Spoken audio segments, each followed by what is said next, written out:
with Larry Ware in their game with Jimmy Perry, and Larry told me that Spence is going to coach a little bit for him. So I'm just wondering if maybe one of you two guys might try to do the same thing. I've already put that call in for him. No, I haven't. He called me on the phone and he said, I don't know why y'all want to do this. Why do y'all want to do this? This makes me nervous. You can just see him doing that. Yeah, usually, Graham, when he comes in to watch film, if I'm watching film in the office, he'll come in, he'll sit down, he'll turn around and watch 2 plays, he'll get up and leave. And you can tell he don't want to sit around there for no long period of time because he'll start to miss that game. But he always said when he retired from coaching that he never stopped loving Friday nights. It's all that off-season work and summer work that was getting him, and they got to him. So, growing up, and y'all went to Capitol Heights, is that right? You went to Goodwin. Growing up at Goodwin, and I don't know where you went to elementary school, Flowers or Delray. Okay, yeah. I didn't realize you're from the same neighborhood I'm from. High Point. Fighting in the yard, playing wiffle ball, whatever. Did you ever see yourselves where you're standing right now, getting ready to play each other? Probably not. We always knew we loved sports. We had a deep love for athletics and competing when we were young, and so we always knew that. Now, you didn't wrestle too much in our front yard because we had stickers, and if you get in our front yard, you didn't even walk barefooted through our front yard. Matter of fact, when Spence would come by to pick us up when we were little, he just pulled his car all the way to the front door in the grass and pulled on out. That's correct. I know, though. I know what he says. I know what you said, Ben, about it. But he's got to be proud of you two guys and what y'all been able to accomplish. Yeah, I think he's proud of us. I think he's had a lasting impact on both of our lives. And just what he taught us about the game and how to approach the game.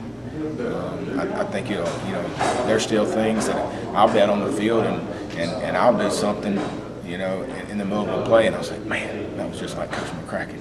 And sometimes that's not good. but I'll have some tape backs. But I'm sure he's proud of us.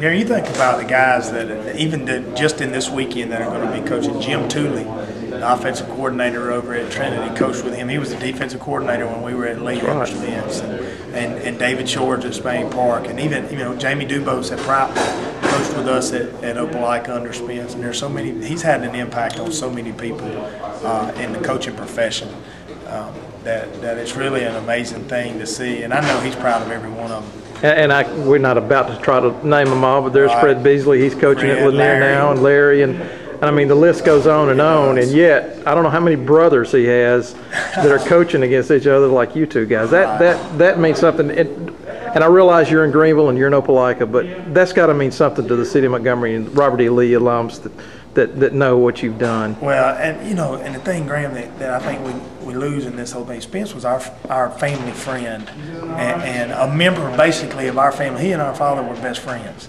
when we were growing up in Montgomery. I was a water boy on the '86 state championship team when Larry was playing, and Ben and his son Mac and Ben were best friends growing up. So his impact on us started long before we ever got an opportunity to play for him. Playing for him at Lee was something we always dreamed about doing, and then never thinking that either one of us would go into coaching. He's the reason we're in coaching. I mean, he was going to med school, and my degree was in accounting. I was going to get my CPA, and he wouldn't let me do that. He got the job at Opelika, and I was going to Auburn to get my master's so I could sit for a CPA exam, and he taught me into coming over and having lunch with him. And when I left, I was an assistant coach at Opelika, and then from there is how I got to where I am today. So his impact on us started long time ago.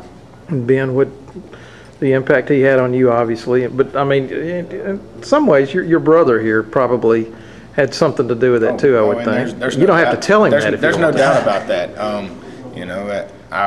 I got the opportunity. I got my degree in education. That was biology education. That was where I was going. I was going to med school, wanted to be a doctor. Went for 2 interviews, South Alabama, UAB. That didn't work out. I continued to pursue my degree in education, and Brian called me one day. I graduated in December, and Brian called me and said, hey, we got a science degree, teaching degree open at Opelika High School. It opens in January. So I applied for it and got the job there, and then from that point on, I began coaching football and never even looked back for going to medical school. Does it scare you a little bit to think about that? You're going one path, and then in an instant it changes. God telling you, God changing you. Now the real question: who's going to win this game? I mean, who's is it the elder beating the younger? What do we got here? Whichever one scores the most points on Friday night is going to win this game. That's right. But, this game ain't changed for us. I can tell you, for us, it's the same thing we learned from Spence, and that's a team that can stop the other one from running the football, the team that can run the football and plays the soundest in the kicking game. It's been those three things since we were sophomores at RV. You sounded just like him. You sounded exactly like him. Exactly right. Well, good luck, guys. Thank you.